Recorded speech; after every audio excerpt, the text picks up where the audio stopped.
देश के वीरों को आज देश आखिरी नमन कर रहा है, श्रद्धा सुमन अर्पित कर रहा है। अंतिम संस्कार का सिलसिला शुरू हो चुका है। जनरल बिपिन रावत और उनकी पत्नी का पार्थिव शरीर उनके घर पहुंच चुका है। थोड़ी देर पहले ही गृह मंत्री अमित शाह ने उनके घर जाकर श्रद्धा सुमन अर्पित किए हैं। तमाम सेना के अधिकारी वहां पर मौजूद हैं और साथ ही ब्रिगेडियर एलएस लिड्डर को श्रद्धांजलि देने के लिए उनका परिवार, रक्षा मंत्री राजनाथ सिंह और अजीत डोभाल दिल्ली कैंट मौजूद हैं और वहां पर पूरी तैयारियां कर ली गई हैं। आज जनरल बिपिन रावत, उनकी पत्नी और ब्रिगेडियर लिड्डर का अंतिम संस्कार होगा। दो खास मेहमान इस वक्त मेरे साथ मौजूद हैं और साथ ही पवन भी मौजूद हैं। मैं सबसे पहले आपके पास आ रही हूं। सिंह सर, जनरल बिपिन रावत आज अपने अंतिम सफर पर हैं, कैसे याद कर रहे हैं आप उनको? हम सब उनकी जो याददाश्त है, ये काफी समय देश को एक वो उन्होंने किया देश के लिए एक तरह की बदौलत छोड़ गए। मैं इस प्रकार उनको याद करूंगा। और फौज और देश, देखें, जनरल बिपिन रावत ने बहुत ज्यादा अचीवमेंट प्राप्त की अपने करियर में। चीफ ऑफ आर्मी स्टाफ, उसके बाद चीफ ऑफ डिफेंस स्टाफ। और देखो, चीफ ऑफ डिफेंस स्टाफ का पद एक सबसे ऊंचे दर्जे का पद बनाया गया।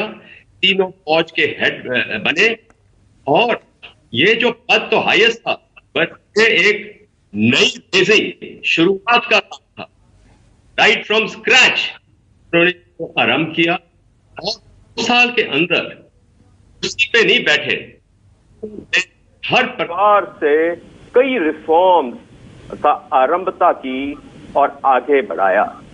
अभी सबसे बड़ी उनकी अचीवमेंट जो यादगार रहेगी वो थी जॉइंटनेस तीनों सर्विसेज की और थिएटराइजेशन प्लान। और उसका थिएटराइजेशन प्लान था, उन्होंने एक कैलेंडर बनाया था कि मैंने इस साल में इतना अचीव करना है 2021 में, और 2022 के आखिर में उनका प्लान बिल्कुल बैठा हुआ था कि एयर डिफेंस कमांड और मैरीटाइम कमांड पूरा एकदम चालू हो जाएगा। तो ये तो उनका अचीवमेंट मैं बोलूंगा, बड़ी अचीवमेंट। डिफेंस एक्विजिशन और प्रोक्योरमेंट में उनका बहुत ही महत्वपूर्ण रोल रहा है। पिछले साल गलवान वैली में, उससे पहले डोकलम में उन्होंने जो अपना एक ऑफेंसिव स्पिरिट, एक बोल्डनेस दिखाई, उससे चाइना को जागना पड़ा। पाकिस्तान डर गया और लाइन ऑफ कंट्रोल में हमारी जो पूरी सर्जिकल स्ट्राइक हुई, उसके बाद जो उन्होंने साथ दिया बालाकोट स्ट्राइक में, तो उनकी एक पर्सनैलिटी जो थी, और पर्सनैलिटी ऐसी थी कि सामरिक फील्ड में, स्ट्रैटेजिक फील्ड में उन्होंने दुनिया के अंदर डिप्लोमैट्स तक अपना एक माइलस्टोन पर्सनैलिटी एस्टैब्लिश की थी। देखें, उन्होंने कई ऐसी स्टेटमेंट्स दी जिसके ऊपर अखबारों में, मीडिया में भी आया कि ऐसे बोले, पर उनमें हर एक चीज में, बेशक उनका जो आखिरी मैसेज था, ये civilisation, Islamic civilisation, Chinese civilisation against western civilisation, उसमें जो भी मीडिया ने समझा, उसमें एक बहुत बहुत बेहतरीन और बहुत बड़ा संदेश था देश को, जागो जागो, हमें खतरा है, हम देशवासी एक हैं, हमको ये सामना करने आने वाले समय में। ये बहुत बड़ा मैसेज था। और मैं समझता हूं कि ये जो सब जहां जहां पे उन्हें स्टेटमेंट्स दी, ये एक देश को उन्होंने यकीन दिलाया है as chief of defence staff कि हमारी फौज एक बहुत बढ़िया फौज है, दुनिया को इसको खड़े होके पहचानना चाहिए। और इससे उन्होंने ये भी मैसेज दिया सरकार को कि आपकी फौज, आर्म्ड फोर्सेस आपके साथ है नेशनल सिक्योरिटी, नेशनल इंटेग्रिटी के लिए। और मैं समझता हूं एक सरकार को, डेमोक्रेटिक गवर्नमेंट में अगर ऐसा संदेश और ऐसा कॉन्फिडेंस मिलता है, तो इससे बढ़िया उनको चीफ कहां से मिलना था। और उनकी जो एक मेमोरी है वो ये है कि अभी आने वाले समय में जो उनके सक्सेसर होंगे, उसी एम और उसी एजेंडा को उनको आगे बढ़ाना है। वो कुर्सी पे बैठे नहीं। He was a man with mission, he was a man on the move, he was a soldier, strategist, statesman, general, extra ordinary, और ये उनकी अचीवमेंट थी।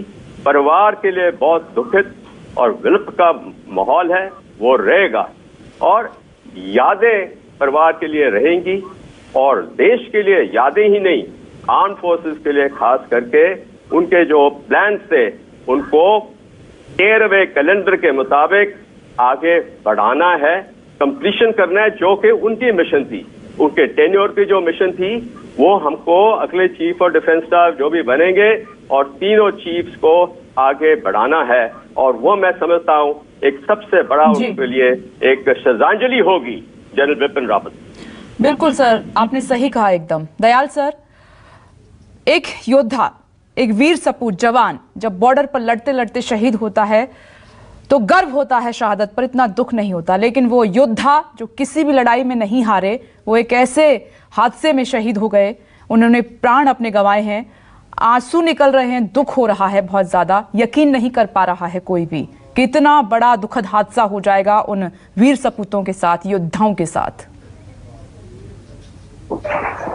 देखिए, ये एक इमोशनल एस्पेक्ट है, और सोल्जर का मार्टिरडम बॉर्डर पे हो, लड़ाई में हो, जर्नी में हो, हेलीकॉप्टर में हो, वो मार्टिरडम है, क्योंकि उसका जीवन जो है वो तो त्याग का जीवन है ना। हर देखिए, ये भी घर से गए हैं, बेटियों को कुछ थोड़ी बोला है कि मैं वापस नहीं आऊंगा। इसी तरह सैनिक जो है वो बॉर्डर पे जाता है, मिशन पे जाता है, वो घर पे थोड़ी बताता है कि मैं वापस नहीं आऊंगा। वो तो जिस दिन फौज में, जिस दिन सेना में भर्ती होता है, किसी भी सेना में भर्ती होता है, उसका एक ये मिशन होता है कि मैं देश के लिए हूं, मेरा जीवन देश के लिए, और को त्यागना पड़ा और हाईएस्ट सेक्रीफाइस देना पड़ा देश रक्षा के लिए, तो मैं दूंगा। ये एक दुर्घटना है, सिर्फ एक दुर्घटना इसलिए है कि वो बॉर्डर नहीं था, वो फ्लाइट पे थे, रूटीन पे थे। लेकिन जहां तक हमारे लिए, सैनिकों के लिए, भावना के लिए, और ये भारत बहुत इमोशनल कंट्री है साहब, सैनिकों के लिए बहुत प्यार है, हर किसी में प्यार है, और देश के हर नागरिक में सेना के लिए प्यार है, सम्मान है। और वो क्योंकि सब हाईएस्ट रैंक का, तो उनके साथ यही नहीं, देखिए आप ये जो बाकी मार्टियर्स हैं हमारे, जो विंग कमांडर हैं, जो हमारे हवलदार हैं, जो हमारे लास्ट नायक हैं, मैं सबके नाम पढ़ूं तो जब ये इनके पार्थिव शरीर इनके गांव जाएंगे, इनके घर जाएंगे, साहब इसी तरह लोग उमड़ेंगे। यही तो भारत की खासियत है। यही तो हमारे पास मोस्ट मॉडर्न वेपन्स ना होते हुए हम जो हमारे पास ऑर्डिनरी वेपन्स हैं उनके साथ चाइना पाकिस्तान को खदेड़ देते हैं। ये स्पिरिट है। और जनरल बिपिन रावत एक आइकॉन थे स्पिरिट के। उनके अंदर कुछ ऐसी क्वालिटीज थी जो कि हम मिलिट्री लीडरशिप में, मिलिट्री लीडर में एक कैप्टन से देखने लगते हैं, जवान एक कैप्टन को देखने लगते हैं। वो ट्रांसपेरेंट होना चाहिए, ऑनेस्ट होना चाहिए, जवान के लिए खड़ा होना चाहिए, उसके अंदर इंटीग्रिटी होनी चाहिए, उसके अंदर स्पिरिट होनी चाहिए यूनिट के लिए कुछ भी करने के लिए। और ये उनके हॉलमार्क थे, बहुत ऑनेस्ट थे, बहुत ट्रांसपेरेंट थे, अनफ्लेमिंग कैरेक्टर बिल्कुल। और जैसे जल साहब ने बताया, एक बहुत डायनेमिक लीडरशिप थी, डायनेमिज्म, और आउट ऑफ बॉक्स सोचते थे हर चीज का इलाज क्या हो सकता है, स्टीरियोटाइप नहीं। वो फ्यूचर की वॉर को भी ऐसे नहीं लेते थे कि आज की वॉर है। कल मैं कुछ लोगों को सुन रहा था टेलीविजन पे, वो कहे जा रहे थे कि भारत को ये फोर्सेस करनी चाहिए, मॉडर्नाइज होना चाहिए, शॉर्ट, लोग अपना अपना विचार रखते हैं। लोग ये नहीं समझते भारत ही एक ऐसा देश है दुनिया में जिसका 5000 किलोमीटर बॉर्डर एक्टिव है, लाइव है। अगर आप साहब एक बार आंख बंद करोगे तो चाइनीज घुस के बैठ जाता है। अगर आप एक बार आंख बंद करोगे तो वो टेररिस्ट को घुसा देगा, पाकिस्तानी खुद नहीं घुसता, टेररिस्ट को घुसा देता है। तो ऐसे मुल्क में जब इतने, और जो हमारे जम्मू एंड कश्मीर में हालात हैं वो हम सब जानते हैं, नॉर्थ ईस्ट में जैसे इरप्ट हो जाती है हम सब जानते हैं, माओइज्म कब किस लेवल पे चला जाए हम सब जानते हैं। अभी भारत एक नेशन बनने में वक्त लगता है, नेशन को बिल्ड करने में, स्ट्रॉन्ग नेशन बनने में वक्त लगता है। 60-70 साल लोग कहते हैं, बहुत थोड़े होते हैं नेशन की लाइफ में।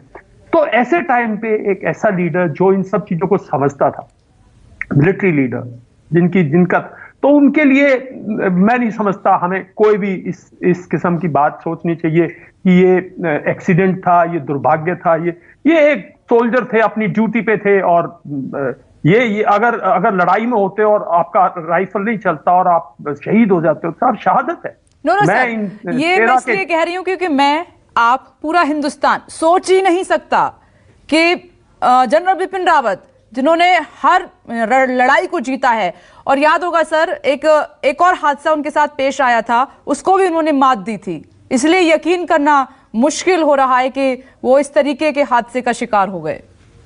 देखिए, यकीन इसलिए नहीं होता क्योंकि वो एक हमारा बहुत अटूट हिस्सा थे। हर रोज एक नई डायरेक्शन, जैसे जनरल साहब ने बताया, इतना कुछ चल रहा है अभी सेना में, इतनी overhauling, complete army headquarter reshape कर दिया, ओवरहॉल कर दिया, अपना इंटीग्रेटेड जो उनका अपना स्टाफ था, जो सीडीएस का ऑफिस था, उसको उसका विजन पेपर, और बाकी तीनों सर्विसेज को इंटीग्रेशन, बाकी और हमारी लॉजिस्टिक्स, हमारी मेडिकल सर्विसेज, बहुत कुछ इंटीग्रेट करने को है ना, जिससे हमारे बहुत रिसोर्सेज वेस्ट हो जाते हैं। न्यूज साइबर वॉरफेयर जिसका हमें हमेशा से वो रहता है, इंफॉर्मेशन वॉरफेयर, बहुत नई मॉडर्न वॉरफेयर है, उसमें वो डीपली इन्वॉल्व थे। जब ऐसी शख्सियत डीपली इन्वॉल्व हो और वो रूटीन, जो एक रूटीन ड्यूटी पर वो जा रहे हो, अगर उनके साथ ऐसी घटना साहब जिसका हम सोच ही नहीं सकते, 15 मिनट की तो टोटल फ्लाइट है, 15-20 मिनट। ठीक है सर, आतिश सिंह सर, एक बात कही जाती है जनरल बिपिन रावत के बारे में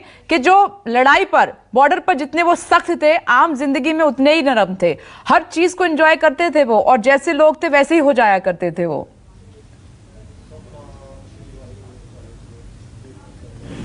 आपको इसके बारे यह बताता हूं कि जो उनके एक कोर्समेट थे, वो भी जनरल पे रिटायर हुए और मेरे यूनिट में थे। उन्होंने मुझे कल बातचीत में यह बताया कि वो एक ही स्क्वाड्रन में थे एकेडमी में, एनडीए में, और एक उनका वेवलेंथ एक ही था। उसके बाद सर्विस के दौरान जब कर्नल बने तो उन्होंने हायर कमांड को इकट्ठा किया और बोला कि वही वेवलेंथ थी, और वो बिपिन हमेशा उनको पहचान था उसी से, जहाँ के उन्होंने बहुत आगे बहुत अचीवमेंट कर चुके थे कर्नल तक। और कहते उनकी जो नॉलेज थी ना, प्रोफेशनल नॉलेज, वो इतनी माहिर थी कि चाइना के ऊपर एज अ कर्नल ओनली, हालांकि उन्होंने बटालियन कमांड की थी ईस्टर्न सेक्टर में, इतनी ज्यादा उनकी नॉलेज थी कि जो इंस्ट्रक्टर डीएस थे वो भी उसको सुनते थे उनको एज अ कर्नल। जब वो विजिट्स पे जाते थे हायर कमांड कोर्स में, army commander, core commander brief करते हैं, खुद पर्सनली ब्रीफ करते हैं हायर कमांड कोर्स को, क्योंकि ये हमारे पोटेंशियल आर्मी कमांडर्स बनने को हैं। उसमें बिपिन ऐसे सवाल पूछते थे और उनका जो करेज और कन्विक्शन ऐसा था, सवाल पूछते थे, बोलते थे कि नया आइडिया आप क्यों नहीं अपनाते, इसको अलग तरीके से क्यों नहीं करते। ये इनकी क्वालिटी प्रोफेशन में थी। 1987 में सुमन रॉन्ग चो में जब इनकी 9 साल की सर्विस थी, उसी समय ये बैटल हार्डन सोल्जर हो गए थे चीन के सामने। एज अ ह्यूमन बीइंग उन्होंने ये मुझे बताया, वो पार एक्सीलेंस ह्यूमन बीइंग थे। कहते मतलब एक इंसान और एक ऑफिसर की जो कंप्लीट क्वालिटीज हैं। बिल्कुल सर, इसी रूप में हिंदुस्तान जनरल बिपिन रावत को जानता है, जो एक्सपीरियंस आप शेयर कर रहे हैं। Major general retired Vishambar Dayal sir, major general SPP Singh, आप दोनों का बहुत बहुत शुक्रिया हमारे साथ जुड़ने के लिए। बस एक छोटा सा ब्रेक, हम फौरन लौट रहे हैं।